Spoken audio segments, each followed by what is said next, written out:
Welcome. It is Verdict with Senator Ted Cruz. Ben Ferguson with you as well. It's nice to have you with us. If you're listening on the radio right now, welcome as well. And don't forget, this show you're listening to right now, we do it as a podcast 3 days a week.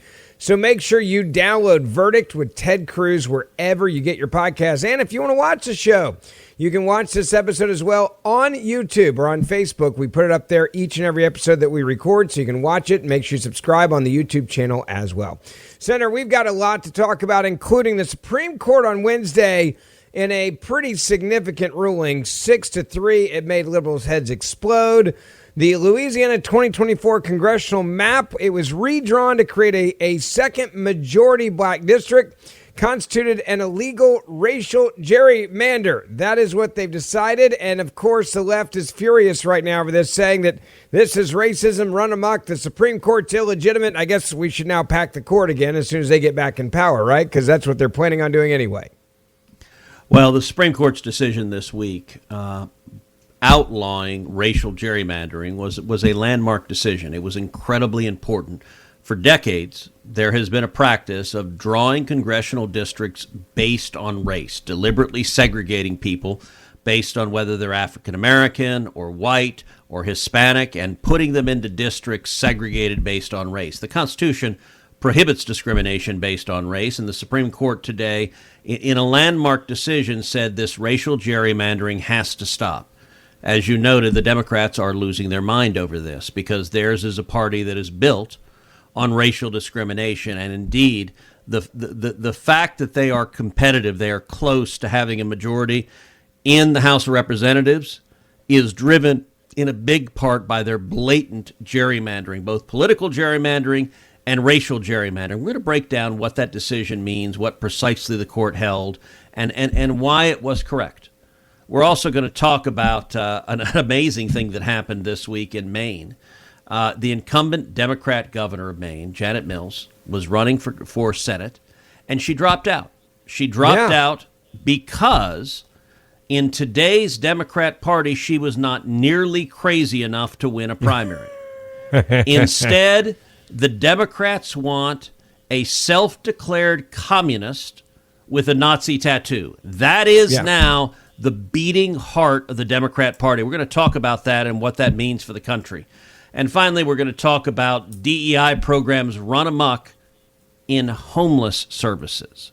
And Portland, Oregon, giving special priority if you happen to be LGBT, if you happen to be a you racial get better minority. Homeless services, You know, if you're just some poor white schlub who's starving and out on the street, nope, you rank last in the left's hierarchy of who deserves care. We're going to give you the facts and bring the receipts on that one as well. It's like a PSA. If you're homeless, tell them you're the opposite sex of what you are. You'll get fed really well and get some great benefits in liberal cities. It's truly incredible. Ben, how is that not a joke? Like what you just said there is actually accurate. And it's so insane that a normal, rational person listening to it must be saying, that makes no sense. That's the reality we're living in. And we're going to break it down. It's an amazing story. Want to also talk to you about an awesome company. And if you've got a cell phone, just listen to me for a minute, because you can have a big impact with every phone call you make, with every text message you send, for conservative values that you believe in. And there's a company that got started over a decade ago called Patriot Mobile. America is entering the 250th year, and the direction of this country is being decided right now in our culture and our economy. And who we choose to support matters more than ever. Most wireless companies don't care who you are or what you believe. They just want your money. Patriot Mobile, they're different. For more than 12 years, they've stood with Americans who believe freedom is worth defending, funding the Christian conservative movement when others stay silent. That's what they do. So here's the deal. You don't have to give up quality or service when you switch to Patriot Mobile. They deliver premium priority access on all three major U.S. networks. So you'll get the same or better coverage than you have today. Think switching is a hassle? It isn't anymore in 2026. You keep your number, keep your phone, or upgrade. And their 100% US-based support team can activate you in minutes. Still paying off a device? Patriot Mobile even offers a contract buyout. This is a defining year. We must work together to save our country. So go to patriotmobile.com/verdict, and you are going to get a free month of service with the promo code verdict, or you can call them 972-PATRIOT. That's 972-PATRIOT. 972-PATRIOT. Or call them and go online at patriotmobile.com/verdict. Promo code verdict for a free month of service. Make the switch and make a difference every time you pay your bill. All right, so let's get back to this Louisiana ruling. You've got a lot to say on this, and you broke it down a little bit in the intro there, but I want people to understand the core of this case, how it got all the way to the Supreme Court. So can you kind of give it just a synopsis of what got us there so quickly? So I can, but let me step back for a minute. Let me give a little broader context. So 2 decades ago, in 2003, I started as the Solicitor General of Texas, which is the chief lawyer for the state in front of the U.S. Supreme Court. 2003 was the first time Republicans had won a majority in the House of Representatives in decades. And so we now had a majority in both the House and the Senate at the state legislature. And so Texas redistricted in 2003. It was a mid-decade redistricting. At the time, that had not been done very often. And they did it because Texas at the time, in 2003, Republicans were winning a significant majority of the statewide vote, and yet the congressional delegation was majority Democrat. It was the most egregious partisan gerrymander in the country. The Democrats had drawn it to elect Democrats, even though the voters were voting for the opposite party. And so the state legislature came in, redrew the map. The result of it was it elected 5 additional Republicans. But I was the lawyer who was charged with day one, number one, with advising the legislature while they were drawing the map. Number two, with defending the map in the federal district court when the Democrat plaintiffs challenged it. And then number three, I argued the case before the U.S. Supreme Court defending the map and ended up winning a landmark 5-4 decision upholding that map. And so there was a good 2 years of my life when I lived in the world of redistricting. And I got to tell you, Ben, the case law at the time was so convoluted and internally contradictory that it made no sense. So on one hand, the Supreme Court had said for a long time the Fourth Amendment, the protection of equal protection under the laws, and the 15th Amendment, the protection that no one shall be denied the right to vote based on race, that prohibited racial gerrymandering, drawing lines based on race.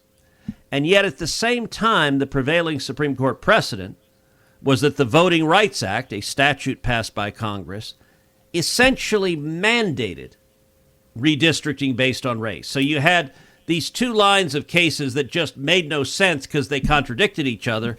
And I got to say, having been part of the process, and at the time the legislature was drawing the lines, it was a very political process, and I was instructed on behalf of the AG's office that I'd come in and say, look, if you need legal advice, I'll give you my best legal advice. Yeah. If you want to make a political determination, do you want to take out this congressman or that congressman? You're entitled to make that determination. You're an elected state legislator. I'm not, so if you're going to engage in those political determinations, I'm going to step outside. And when you need me for a legal opinion, I will give it to you. I will tell you, Ben, after going through that process, after going through the litigation, I wanted to take a shower because there was so much of the litigation that was explicitly racial in a way that normal civilized people, they don't talk about the black seat, the Hispanic seat, the white seat, and yet it was all very explicitly racial. All about race. That's what the court turned around. We're going to explain more in just a minute. All right, Senator, so let's get back to it. You were mentioning a moment ago, you're in the room, you're seeing how the politics of this worked in the past, where they were literally designing districts all over the country based on race. If it's a white district, a black district, a Hispanic district, the list goes on and on. And now the Supreme Court has made it pretty darn clear, that way of doing business is not going to work anymore. But by the way, I'll give you a little history as to how sordid racial gerrymandering has been, particularly by Democrats. So when we were trying the Texas redistricting case in 2003, we had testimony on the stand from Eddie Bernice Johnson. Eddie Bernice Johnson was an African-American woman, a member of Congress from Dallas, and she had been a state senator when the 1991 redistricting map was drawn, which is what really put in place the egregious Democrat gerrymander. And she testified about how Martin Frost was a Democrat congressman from Texas. He'd really driven the gerrymander. And she said Democrats knew how to ensure that they elected white Democrats, which is they would draw a district where they would put just enough African Americans, but not too many, and just enough Hispanics, but not too many. And she said the reason is in a Democrat primary, if you had a black candidate run, the Hispanics and the white Democrats would all vote against the black candidate. If you had an Hispanic candidate run, the African Americans and the whites would all vote against the Hispanic candidate. And so Eddie Bernice Johnson testified that the Democrats knew how to put just enough that neither a black candidate nor an Hispanic candidate could win the primary. But then what would happen is when a white Democrat won, all the Democrats would come together and support the white candidate in the general, and the white candidate would win. So we had a system where in Texas, a large majority of Texans were voting Republican, and yet we were electing a congressional delegation that was majority Democrat, and it was a bunch of white Democrats. And what the state legislature did in 2003 is they essentially obliterated the white Democrats. They ended that partisan gerrymander. Yeah. And that racial gerrymander, and it ended up electing a number of more Republicans. But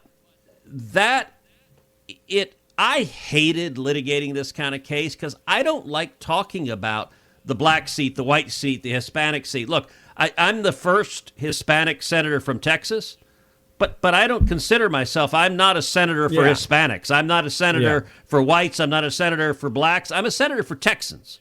I'm elected by 32 million Texans. It's my job to represent everyone. And the left is so bean countery that what happened in Louisiana is you had a court decision that ordered Louisiana. They had one black Democrat seat in the congressional delegation, and the court said it is mathematically possible to draw a second black Democrat seat. Now, the seat was ugly as can be. It ran diagonally the entire length of the state. It reached out. You look at the origin of the word gerrymander. You know the origin of the word gerrymander, don't you, Ben? Give me the history. So it was Elbridge Gerry, who was one of the founding fathers, one of the original framers of our country, who was a congressman at the beginning of the country, and he had a district that was so ugly it was drawn and it looked like a salamander. And so gerrymander is a combination of his name, Gerry, and salamander. And it's a long practice, but what the court had ordered, the lower court, had ordered the state of Louisiana, because it is mathematically possible to draw a line where you just look for every black Democrat, you put them all in one district, and they could win 2 congressional seats. If it's possible to do it, you must do it. That's what the court had ruled. That went up to the U.S. Supreme Court, and the U.S. Supreme Court overturned that. And the technical legal question they were analyzing is whether complying with Section 2 of the Voting Rights Act constitutes a compelling interest under the Constitution. Now, what does that mean? That sounds like gobbledygook. So the Supreme Court had long held that both the 14th Amendment, the Equal Protection Clause, and the 15th Amendment, the prohibition, the protection of the right to vote based on race, that both of those made it illegal to draw lines based on race. And in order to overcome that prohibition, you had to clear what is called strict scrutiny. Strict scrutiny is a legal standard that takes a compelling government interest that is as narrowly tailored as possible. That's the only circumstance in which you can survive strict scrutiny. Well, the court had never answered the question for 30 years whether complying with Section 2 of the Voting Rights Act constitutes a compelling state interest that lets you essentially ignore the Constitution's prohibition on racial discrimination and gerrymander based on race. And the court, 6-3, a decision by Justice Alito, said no. A statute from Congress. Look, the Voting Rights Act was enacted to protect people's rights to vote. It was enacted to vindicate the Constitution. It wasn't enacted to direct legislatures, you must discriminate based on race. And I got to say, Ben, the reaction of Democrats to this decision, it has been hysterical. They are losing their minds. They're basically saying that there's never going to be an African American ever elected to office again in Louisiana. Is how they're trying to play this right now, which is also absurd. Well, it's interesting because the way the Democrats are, their view is the only way an African American or Hispanic can get elected is in a district that is drawn only to elect an Hispanic or African American Democrat. How about winning statewide? Look, I'm Hispanic. I'm elected statewide. Tim Scott is African American. He's a Republican. He's elected statewide. But you know what? When you're elected statewide, you have to appeal to people more broadly. When you're in an egregiously gerrymandered congressional district, you end up only appealing to the extremes. That's how you get a Maxine Waters. That's how you get an AOC. That's how you get an Ilhan Omar, because their districts are drawn where the only voters they're listening to are the radical zealots. The Ilhan Omars is listening to the Somali fraudsters because that's who elects her. The result of this is states now will not be able to draw districts based on race. They'll draw them based on political issues, based on geography, based on history.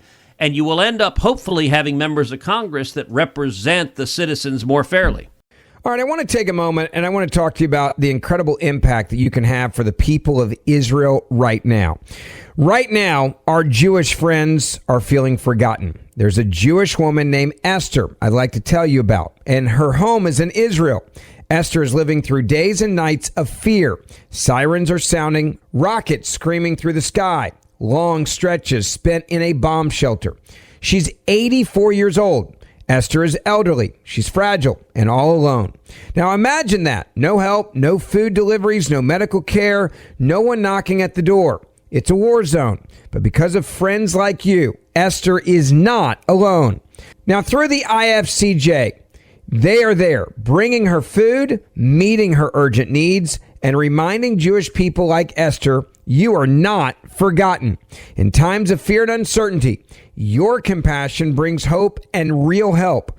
Esther asks that you hear these words, quote, "To those who give, you are doing a very great mitzvah, a good deed. You give from your heart. May God protect you."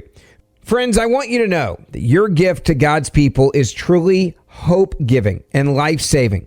So if you've not gotten involved with the IFCJ, please do it now and don't wait. Call 888-488-IFCJ right now.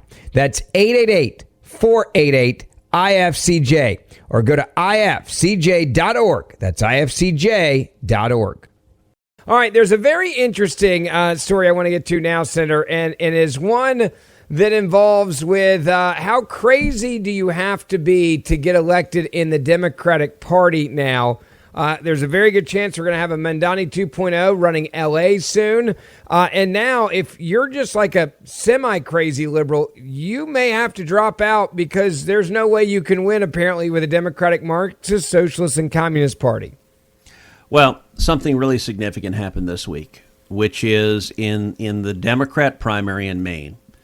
Janet Mills, the incumbent governor, a Democrat, was running. Now, Janet Mills had been recruited to run by Chuck Schumer.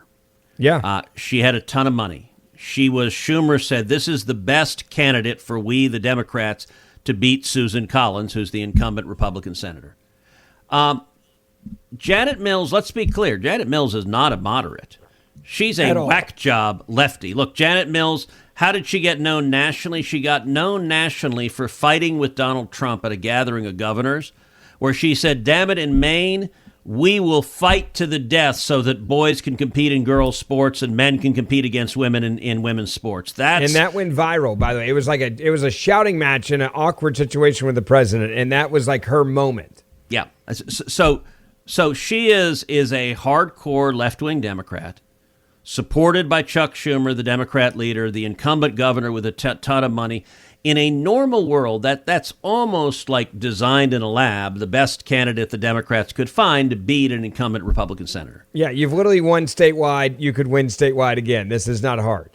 Well, except for the fact that Bernie Sanders and the wacko left wing of the Democrat Party recruited this guy named Graham Plattner. Now, Graham Plattner is being marketed as an oyster farmer, a blue-collar guy. Yeah. Graham Plattner is a self-described communist. That's what he says he is. Yes. Graham Believe Plattner, them, by the way. Believe them when they tell you who they are, because that's exactly who this guy is. Graham Plattner has a Nazi tattoo on his chest. He's a communist who is wearing a Nazi tattoo. He is also viciously misogynist. He has attacked women and said if they get raped, it's women's fault. That's who he is. Yeah. He was running against Chuck Schumer's choice, and Janet Mills just dropped out because the Democrat Party, one of the most consequential things that has happened in the last few years is the Democrat Party has become radicalized and extreme. And it now, I think it's a very good question. Can anyone win a Democrat primary in Maine who doesn't have a Nazi tattoo? Because that's the standard they're holding. And I want you to listen to, this is an ad that the NRSC, the National Republican Senatorial Committee, put out in response to this. And it's simply someone reading Graham Plattner's Reddit post. He's posted on Reddit. I'm going to apologize. And explain what Reddit is so people understand. If maybe you're not familiar with that, I want people to understand exactly what that is. It's this sort of online chat room that is used, and it's used often by a lot of people who are very fringe. And so these are actual things that Graham Plattner has typed in. And I'm going to apologize. A number of these things are pretty graphic. But this is what the now almost certain to be Democrat nominee for Senate in Maine. This is in his own words, word for word, what he said. Give a listen. And now for a dramatic reading of Graham Plattner's Reddit comments. Holy how about people just take some responsibility for themselves and not get so up they wind up having sex with someone they don't mean to? Rape is a real thing. If you're so worried about it to buy Kevlar underwear, you think you might not get blacked out up around people you aren't comfortable with. Why don't black people tip? I work as a bartender and it always amazes me how solid this stereotype is. Living in white rural America, I'm afraid to tell you they actually are. I got older and became a communist. Still got the guns though. I don't trust the fascists to act politely. I did used to love America, or at least the idea of it. These days I'm pretty disgusted by it all. Feel free to back it up with facts. This was the gayest, not in a fun dick-sucking way, thing I've ever seen. This has been a dramatic reading of Graham Plattner's Reddit comments. Now, that is all real. He wrote all of that, and that word is for the word. Democratic Party saying, this is and the by guy the way, we want to send to D.C. Ben, that may be the most we've had to bleep out anything on Verdict since we've been doing the show. That's actually, probably very accurate, yes. Like every post we have to bleep out because it's filled with profanity. He's attacking women who are victims of rape. He's attacking African Americans. He's attacking homosexuals. But understand, there is a hierarchy in the Democrat Party. And at the top of the hierarchy are Islamists and communists. And if you're an Islamist and communist, then you can hate. You know, Mondami has all these comments slamming homosexuals, but that's okay. If you're an Islamist and communist, that is like the purest of the left wing. I want you to listen by the now. way, for a party that likes to say that Donald Trump is Adolf Hitler, I'm pretty sure this is the only guy that I know that's running for office right now on the Democrat or the Republican side that has a Nazi tattoo. Just want to clarify there. To the best of my knowledge, no member of the Senate has a Nazi tattoo, and I'm not the aware first. of any candidate for Senate who has a Nazi tattoo. I want you to listen to Chris Van Hollen, who's an incumbent Democrat senator from Maryland, defending his Nazi tattoo and defending his saying that women should, quote, act like an adult to avoid rape. Give a listen. This is an incumbent Democrat senator saying, "Oh, this is just fine with us." the dude has not had a Nazi tattoo. I mean, let's be clear about what's going on here. I mean, how do you view that? I mean, it seems to be at least somewhat disqualifying in traditional. Certainly historically. So look, I mean, let's take a couple issues, including the comments he's made in the past. I mean, he's been very clear that he went into combat on behalf of the United States. He went through a really rough period, PTSD type period. And he has himself said there are lots of things he's done and said that he completely regrets. And I do believe people should have second chances, and that people can learn from their mistakes. And I think he's been doing that. Senator, I love how they're like, at the beginning, they're trying to be nice about it. They're like, I mean, it used to be like a disqualifying thing in politics if you had a Nazi tattoo.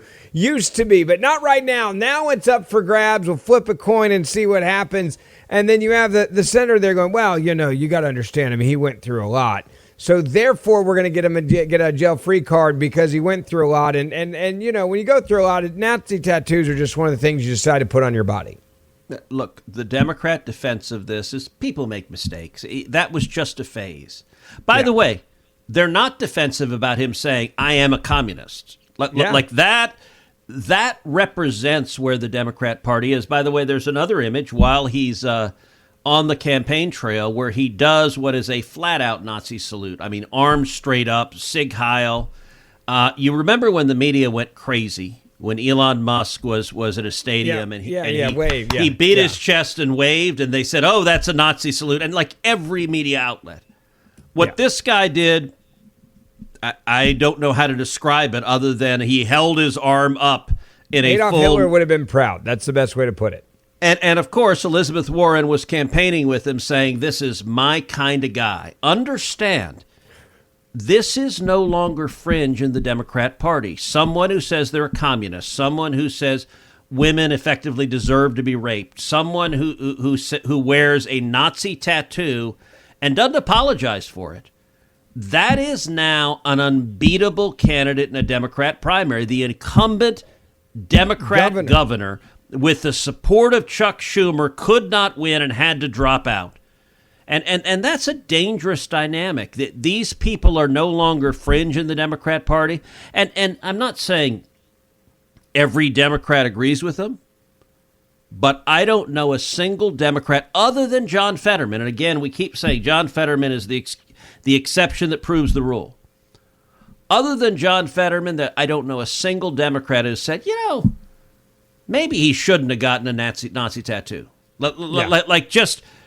They won't do that because all they care about is power and the money, the energy, the volunteers, the activists in the Democrat Party are all on the extreme left. And so every one of them is captive to them. And I got to say, that's not healthy for America, Ben. I worry. I would like to see two functioning, rational parties in our country.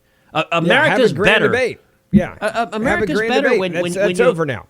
When you have Democrats that are not so far left wing as to be like on the utter fringes, and yet that's where they've gone. And I don't see anyone in the Democrat Party trying to pull them back. And that's ultimately that's very bad because these people, they're getting elected and they're driving the Democrat Party further and further into crazy town. I want to take a quick moment and talk to you about an incredible organization, and it is called Compassion International and how you can get involved. I want to be honest with you for a second about how an act of compassion really feels. A couple of years ago, I made the choice to partner with an amazing organization called Compassion International. Why? Because I wanted to sponsor a child in need. It was a nice idea, sure. But I had no idea just how much that simple act would change my life as well. I sponsored Nadia and got to watch her life change right in front of my eyes, going from starving literally alone on the streets to getting the health care and education she needs to reach her God-given full potential. I got to be a part of that change, and the light of that compassion not only illuminates in her, it illuminates now in me. That is the power of compassion. The light of Christ shines on all of us. Feel it for yourself and change literally a child's life. Change the world, and you also change yourself. You can sponsor a child today. Visit compassion.com. That's compassion.com. Senator, this might be one of the most entertaining stories that I've seen in a long time. If you want to know how bigoted the Democratic Party is, look no further than how they treat homeless people. They've got a scoring mechanism now. You get bonus points for certain things while being homeless in America, and then you get services, aka rewarded, based on your race and your sexual identity. Now, this is like English as a second language, gets you 2 points. So just think of that as a jumper. If you're pregnant, that's a 3-pointer. We give you more points if you're pregnant. If you're a child under 5, you get 3 points. If you're a child under 18, you only get 1 point. So in other words, and if you're head of household and you're under 18, we give you bonus points, 2 points for that. There's an actual quota list of points you receive depending on how you describe yourself. And if you say that you're gay or lesbian or transgender, that's bonus points as well. So look, we talked a minute ago about the hierarchy of victim groups in the Democrat Party. It's a notion that's called intersectionality. And in the Democrat Party, being LGBT or being a racial minority is more privileged than simply being poor and being homeless. And let's talk. We're going to talk about Portland, Oregon, because Portland, Oregon is almost like a deranged faculty lounge experiment gone awry. Yeah. I'm going to read from an article in ProPublica. And to be clear, ProPublica is not a right-wing outlet. It is a left-wing outlet. But here's what they described. Quote, as the city of Portland, Oregon clawed its way out of the pandemic, it faced a new set of crises. The city's homeless population was growing. Tents lined some city blocks. High-powered business associations held press conferences demanding the city remove homeless people and touted self-funded surveys saying that without action, businesses and residents would flee the city.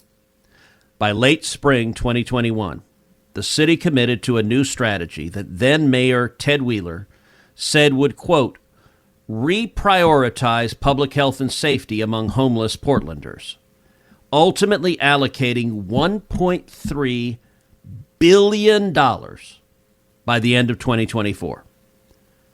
Now let's see what the results were. Although the city spent roughly $200,000 per homeless resident. Now let's stop and think. $200,000 per homeless resident. You could house them and feed them. $200,000 is a lot of money. That's what they spent. What do you think it did? What do you think massively spending and saying we're prioritizing the safety of homeless people, what do you think it produced? I'm going to guess close to nothing because it's a government program and liberals are in charge. Sorry, okay. Call me a cynic. You're not cynical enough. Nothing would be better. Close to nothing would be better. The death rate among homeless people in Portland quadrupled. Wow. Went up 400%. The death rate went up from 113 in 2019 to more than 450 in 2023. So when liberals say we are going to focus on the homeless, if you're homeless, God help you, because at least in Portland, what that meant was the death rate quadrupled. Now, they also put in place, as you referenced, an elaborate point system.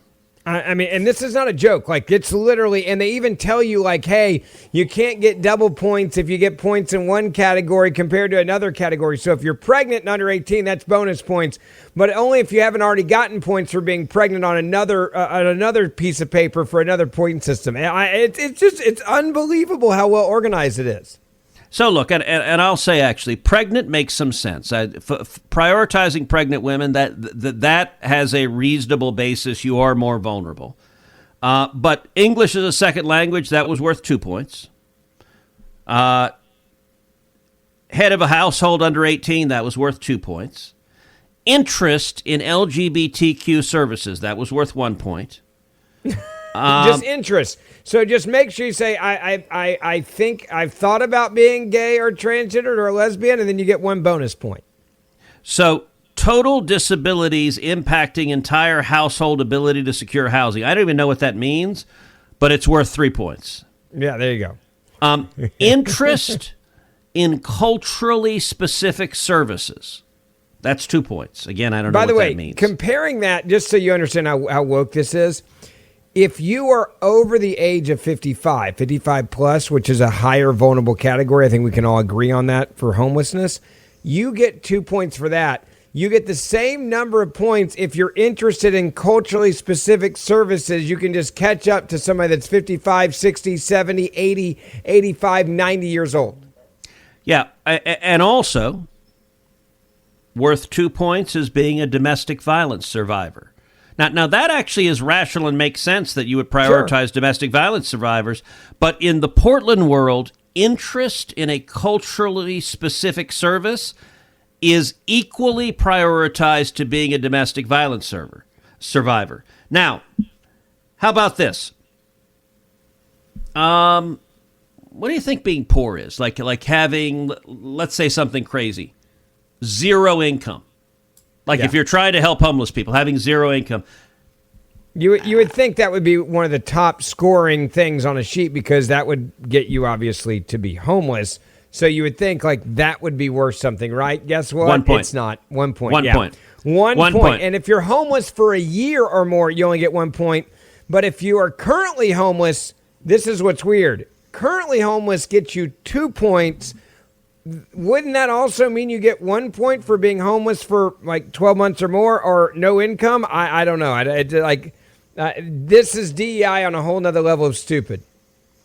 Look, here's what they said they've done. So Multnomah County, Oregon, which is home of Deep Blue Portland, where deaths of homeless people quadrupled between 2019 and 2023. The county's screening tool for housing services is designed, and this is a quote from the county, to, quote, prioritize BIPOC households, LGBTQIA2S+, Yep. and people with disabilities. Yes. Again, this is not, they're spending $200,000 per homeless person. With $200,000, you can buy somebody a house.